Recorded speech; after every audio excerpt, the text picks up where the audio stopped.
जय हिंद दोस्तों, नमस्कार। सिर्फ एक नोटिस पर बंद होंगी सारी आर्बिट्रेशन की प्रोसीडिंग। जी हाँ दोस्तों, आप लोग बिल्कुल सही सुन रहे हो। कई सारे हमारे भाई हैं, कई सारे हमारे क्लाइंट हैं, कई सारे हमारे सब्सक्राइबर हैं जिनको पिछले कुछ दिनों में, जो कि अब काफ़ी सारे जो हमारे लोन के ऐप्स हैं या फिर लोन बैंक हैं, जो भी जहाँ से आपने लोन लिया हो या फिर किसी भी तरीके का कोई क्रेडिट कार्ड लिया हो, उनको बहुत सारे आर्बिट्रेशन के नोटिस रिसीव हो रहे हैं। अलग अलग सेक्शन में रिसीव हो रहे हैं। किसी को सोल आर्बिट्रेटर का आ रहा है, किसी को सेक्शन 62 का आ रहा है, किसी को सेक्शन 21 का आ रहा है, किसी को स्टेटमेंट ऑफ डिफेंस का नोटिस आ रहा है, और किसी किसी का तो अवार्ड तक पास हो गया है। ऐसा हमारे बहुत सारे भाइयों को ये प्रॉब्लम आर्बिट्रेशन के अंदर आ रही है।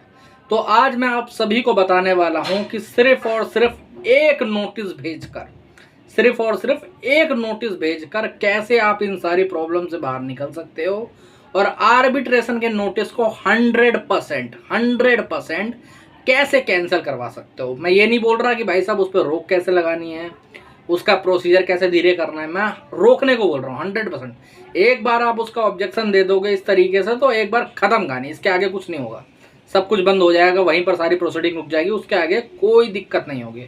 आज का जो वीडियो है इसी के ऊपर होने वाला है। और जो भाई जिसको आर्बिट्रेशन के बारे में नहीं पता है, जो कि इसे हल्के में लेके बैठा हुआ है, उनको इसके मैं प्रॉब्लम्स भी आप लोगों को बताने वाला हूँ कि कितनी बड़ी, अगर आपने इसका रिप्लाई नहीं दिया तो कितनी ज़्यादा दिक्कत आपको हो सकती है। तो दोस्तों, वीडियो शुरू करने से पहले मैं आप सबका हर्ष कुमार, आपके इस चैनल लोन डिस्टोर में आपका स्वागत करता हूँ। अगर लोन संबंधित कोई भी प्रॉब्लम है, कोई लोन रिकवरी वाला परेशान कर रहा है, कॉल्स बहुत ज़्यादा आ रही हैं, कॉल फॉरवर्डिंग की सेवा लेना चाहते हो, कोई लीगल नोटिस आया है, हमसे जुड़ना चाहते हो, हमसे बात करना चाहते हो, तो यहाँ पर नंबर आ रहा है, आप मुझे व्हाट्सअप पर मैसेज कर सकते हो। ठीक है, नॉर्मल कॉल करोगे कोई जवाब नहीं आएगा, व्हाट्सअप पर कॉल करोगे तो भी कोई जवाब नहीं आएगा। आप हमें व्हाट्सअप पर मैसेज करो, उसके बाद हम आपके मैसेज का रिप्लाई करेंगे। कॉल्स हमें बहुत ज़्यादा आती हैं, दिन में कम से कम 200 से 500 कॉल्स के बीच में आ जाती है, तो सारे कॉल्स हम लोग अटेंड नहीं कर सकते। आप लोगों के व्हाट्सअप का जो मैसेज होगा उसका हम लोग आपको जवाब दे देंगे। ठीक है, तो सबसे पहले चीज़ पे आ जाते हैं यार, ये आर्बिट्रेशन आखिर है क्या और बैंक आर्बिट्रेशन करता क्यों।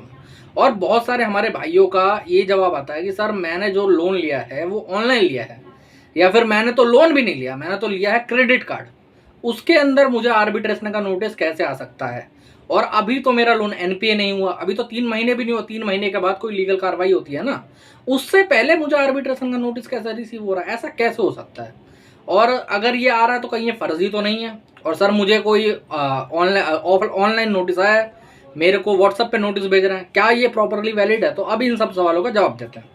तो मेरे भाइयों, सबसे पहली चीज़ तो कि आपने कहीं पर साइन नहीं करा या फिर आपके एग्रीमेंट में एक क्लॉज था कि नहीं था, मैं आप लोगों को बता देना चाहता हूँ। 100% लोनों में, हाँ 100% लोन, ठीक है, अब सिक्योर लोन में भी आने लगा। 100% लोनों में, 100% क्रेडिट कार्ड में आर्बिट्रेशन एंड काउंसलेशन का जो एक्ट होता है उसका क्लॉज हमेशा दे के रखते हैं।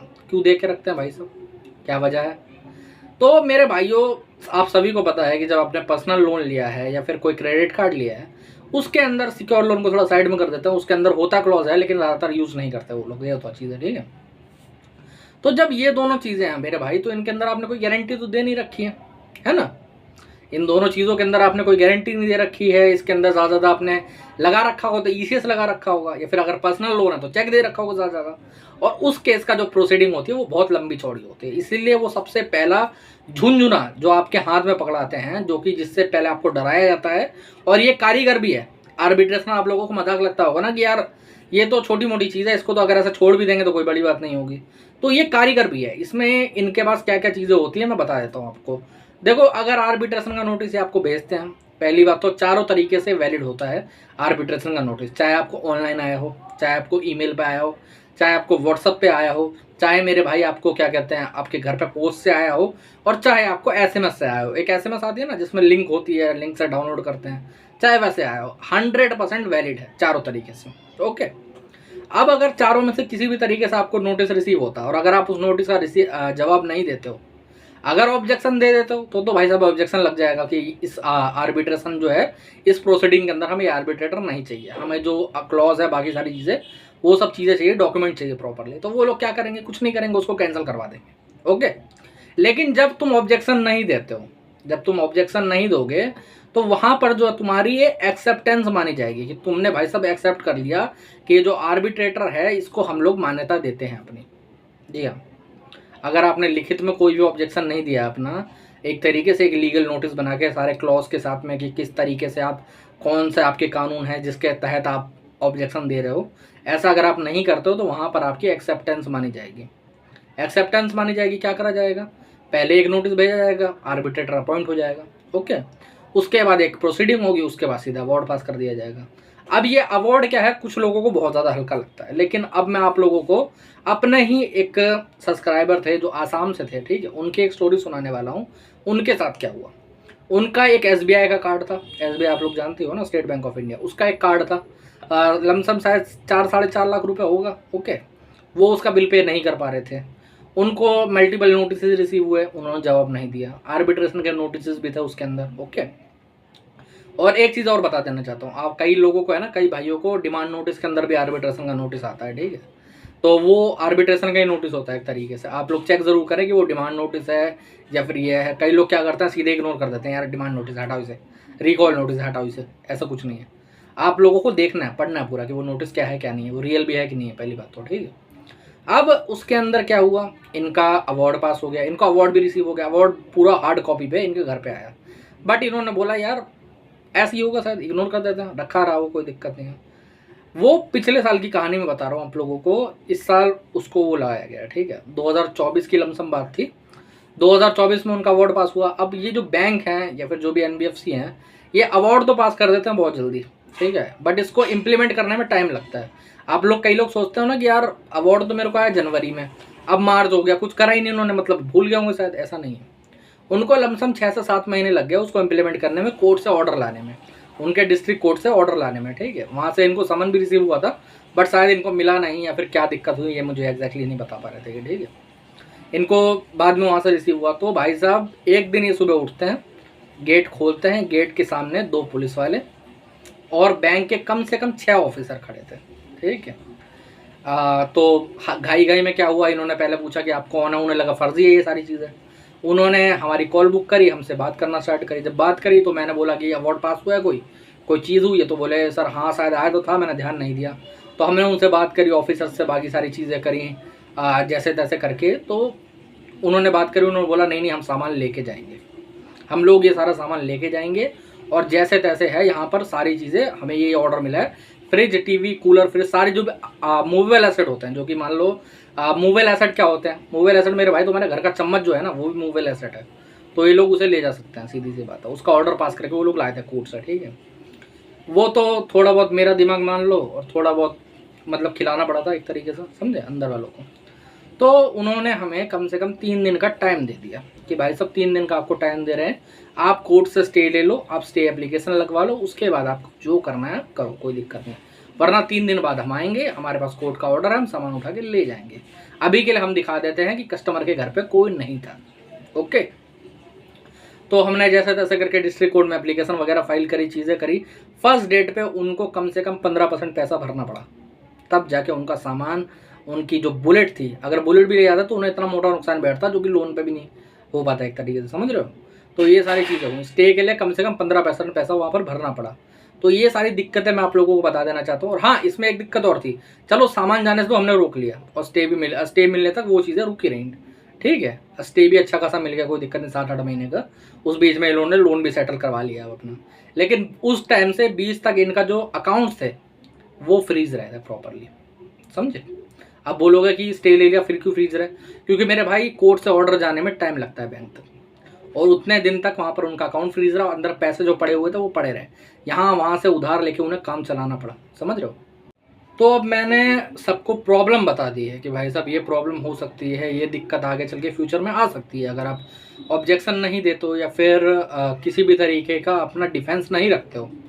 अब इसका उपाय क्या है, उपाय भी तुम लोगों को बता देता हूँ, क्लियर शब्दों में बता देता हूँ। जैसे ही आपको नोटिस रिसीव होता है, हर नोटिस में आपके पास 15 से लेकर 30 दिन का टाइम रहता है, मिनिमम 15 दिन का तो आप मान के चलो। कई नोटिस में 1 दिन, 2 दिन, 3 दिन, 7 दिन का टाइम लिखा रहता है, और आप लोग डरते रहते हो कि यार 3 दिन चले गए, मेरे को 3 दिन बाद मिला ये, अब कैसे जवाब दें इसका, अब क्या जवाब देना सही रहेगा, अब हमारा जवाब वैलिड होगा, हाँ बिल्कुल होगा। 15 से 30 दिन हर एक नोटिस के अंदर टाइम रहता है। क्यों रहता है, क्योंकि मेरे भाई ये सुप्रीम कोर्ट की गाइडलाइंस है, ओके, समझ रहे हो। तो जैसे ही आपको रिसीव होता है वैसे ही आपको इसका ऑब्जेक्शन करवाना है। ऑब्जेक्शन में देखो सारे मैंडेटरी लॉ आपको डालने हैं। कई लोग क्या गलती करते हैं, मैंने पिछले कुछ दिनों पहले मैं बताता हूँ, कुछ महीने पहले की बात है, एक हमारे जुड़े हमारे सब्सक्राइबर थे, हमारे क्लाइंट बने। ओके, उन्होंने हम पे कहा कि सर मैं ऑब्जेक्शन दे चुका हूँ, तब भी इन लोगों ने अवार्ड पास कर दिया है, ऐसा कैसे हो सकता है। मैं क्या लाओ अपने ऑब्जेक्शन दिखाओ भाई साहब, क्या ऑब्जेक्शन तुमने डाले थे। उसके अंदर एक पेज है, जो हमारे बच्चे होते हैं ना छोटे, उनकी कॉपी रहती है, उस कॉपी के पेज पे नाम लिखा है, बीच में लिखा है कि यहाँ पर ऑब्जेक्शन टू द आर्बिट्रेशन, और नीचे लिखा है मैं आर्बिट्रेशन की प्रोसीडिंग नहीं चाहता हूँ, मैं इस शहर में रहता हूँ फलान ढिमकान, बस 4 लाइनें ख़त्म कहानी। ऐसा नहीं होता, आपको दिखाना पड़ेगा कि कौन से सेक्शन के अंदर आप वो कर रहे हो, समझ रहे हो, सीधी सी बात है। आपको प्रॉपरली वैलिड तरीके से अपने नोटिस का रिप्लाई बनवाना पड़ेगा। वहाँ पर सारी चीज़ें देखी जाती है, वहाँ पर डेट डालनी है, आपको साइन करना है, आपको प्लेस डालना है, कहाँ पर ये नोटिस बनाया गया, क्या चीज़ें हुई हैं, कहाँ पर आपका चीज़ें आ रही हैं, ठीक है। ये सारी चीज़ें करके फिर आपको ऑब्जेक्शन भेजना। अब ऑब्जेक्शन भेजना कैसे होता है, तो कई लोग क्या करते हैं, जैसे अगर मान लो आपको मेल पे रिसीव हुआ है तो आप मेल कर दोगे, ठीक है, बट आपको हार्ड कॉपी आई है, तो वो लोग सोचते हैं कि अगर हम लोग खाली मेल करेंगे तो चलेगा, या फिर खाली हार्ड कॉपी है तो हम लोग खाली स्पीड पोस्ट करेंगे तो चलेगा। मेरे भाई हाँ, ऐसा है। अगर आपको देखो मेल पे या फिर व्हाट्सअप पे आता है, तो व्हाट्सअप पे तो देखो बहुत कम आता है, ठीक है, बट अगर व्हाट्सअप पे रिसीव हो रहा है तो वहाँ पर आप देखोगे कि एक मेल आईडी रहेगी, ठीक है। खाली व्हाट्सअप पे आपको नहीं डालना है, ओके। कोई और नोटिस डाल सकते हो, आर्बिट्रेशन का नहीं डाल सकते, खाली व्हाट्सअप पे डाल के, क्योंकि वहाँ पर उस तरीके की वो रहती है प्रोग्रामिंग की, ये लोग सिर्फ मैसेज भेज सकते हैं, आपका सीन नहीं कर सकते कि आपने जवाब क्या दिया वहाँ पर, ओके। तो आप लोग वहाँ पर सीधी सी बात है, वहाँ पर मेल आईडी है, आप मेल कर दीजिए, और अगर आपको ज़्यादा कुछ है तो अपने जो भी एड्रेस है वहाँ का उस पर रजिस्टर पोस्ट करवा सकते हो, हार्ड कॉपी, ठीक है, उस पर साइन करके। उसकी जो भी रजिस्टर पोस्ट की कॉपी रहेगी या फिर स्पीड पोस्ट की कॉपी रहेगी, वो आप अपने पास रखें, रसीद जो होती है ना वो अपने पास रखें, इन फ्यूचर का भी काम आते हैं, ठीक है।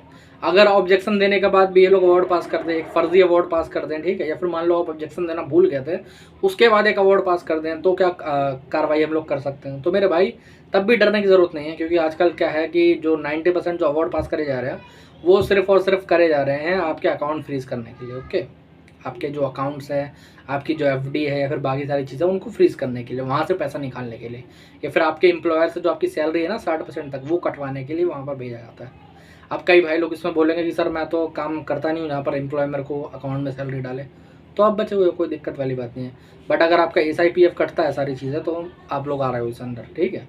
सारे गवर्नमेंट एम्प्लॉयर भी आ रहे हैं और सारे जो प्राइवेट वाले हैं वो भी आ रहे हैं, ओके, जिनका SIPF कटता है, ओके। अब इसके लिए क्या करना है, सिंपली अगर आपका अवार्ड पास हो चुका है और आपने उसके अंदर कोई ऑब्जेक्शन नहीं दे पाया, या फिर आपको नोटिस ही रिसीव नहीं हो, कई लोगों को नोटिस रिसीव नहीं होता है, ओके, तो आपको उस पर लगाना है एक चैलेंज नोटिस। आपको एक चैलेंज नोटिस लगवाना है सारी धाराओं के साथ में, 5-6 पन्नों को वो बनता है आराम से। वो लगाने के बाद फिर बैंक कभी भी उसके ऊपर केस फाइल नहीं करता है। क्यों नहीं करता है, इस वजह से नहीं करता कि वहाँ पर आपने मेंशन करके दिया होता है कि भाई साहब आपने ये चीज़ें करी थी, इसको मैं हाई कोर्ट में जाके आप इसके ऊपर केस फाइल करूँगा, ओके। या फिर आपने ऑब्जेक्शन दिया होता है, ऑब्जेक्शन में भी एक चीज़ होती है, कई लोग बोलते हैं ना सर ऑब्जेक्शन के बाद ये लोग आगे प्रोसीडिंग नहीं कर सकते। देखो अगर वो प्रोसीडिंग रियल होगी और सही चल रही होगी, तो अगर आपने ऑब्जेक्शन दे दिया है तो उसको तोड़ने के सिर्फ 2 ही तरीके हैं। एक भाई साहब, या तो आपके लिए एक अलग से नोटिस बनाया जाए, दूसरा आर्बिट्रेटर रखा जाए, ठीक है। आपने अगर उसमें भी ऑब्जेक्शन दे दिया तो उनको कोई और रखना पड़ेगा, सीधी बात है, ओके। या तो फिर उन्हें हाई कोर्ट जाना पड़ेगा, और हाई कोर्ट वो कभी जाएंगे नहीं। क्यों नहीं जाएंगे, क्योंकि मान लो हाई कोर्ट गए कि वहाँ से केस फाइल कर आपको सामान आया, आप वहाँ पर गए, हाई कोर्ट का जो जज होगा ना मेरे भाई, वो सिंपली 2 चीज़ें करेगा, ना तो आपका आर्बिट्रेटर रहने देगा, ना तो बैंक का रहने देगा। वो सिंपल तरीके से अपना जो एक है आर्बिट्रेटर, वो आप दोनों को सौंप देगा, और वो जो आर्बिट्रेटर होगा वो दोनों में से किसी की बातें नहीं सुनने वाला। वो एक जो न्यूट्रल होता है ना, वो अवार्ड पास करेगा, ओके। और न्यूट्रल अवार्ड बैंक को चाहिए ही नहीं सच्चाई में, क्योंकि बैंक आपकी परेशानी सुनने तो आया नहीं। उनका जो आर्बिट्रेटर है उसको तो सैलरी बैंक दे रहा है, वो तो आपकी परेशानी सुनना चाहता नहीं है, सीधी सी बात है। आपको एक की जगह 10 प्रॉब्लम हो, तो इसीलिए आप लोगों को मैं सबको बताना चाहूँगा, किसी को भी आर्बिट्रेशन का कोई भी नोटिस आता है तो डरने घबराने की ज़रूरत नहीं। अवार्ड पास हो गया तो भी डरने घबराने की ज़रूरत नहीं, अगर अकाउंट फ्रीज तक हो गए तो भी डरने की ज़रूरत नहीं, उन पे भी आपका स्टे मिल जाता है, वो भी हट जाता है, कोई दिक्कत वाली बात नहीं है, ठीक है। बट इतनी देरी मत करो कि आपके घर पे कोई आए, ड्रामा हो, क्रिएटिव परेशानी हो, ये सब चीज़ें ना हो, सबसे बढ़िया चीज़ है, ठीक है। या मैं ये तक बता देना चाहता हूँ, जो को बोरोवर होते हैं ना, जो भाई सब गारंटर लगे होते हैं, उन तक के अकाउंट फ्रीज कर दिए जाते हैं, उन तक पे ये कार्रवाई हो सकती है, ओके। तो आप लोगों को बता देना चाहता हूँ जैसे ही रिसीव हो नोटिस वैसे इसको ऑब्जेक्शन करवाओ, बिना ऑब्जेक्शन के इस नोटिस को नहीं रहने देना, ठीक है। आज के वीडियो में इतना ही। अगर हमसे जुड़ना चाहते हैं आप लोग तो यहाँ पर नंबर आ रहा है, हमारे व्हाट्सएप पर मैसेज कर सकते हैं, और चैनल को सब्सक्राइब जरूर कर लेना अगर वीडियो अच्छी लगी हो तो, ठीक है। जय हिंद।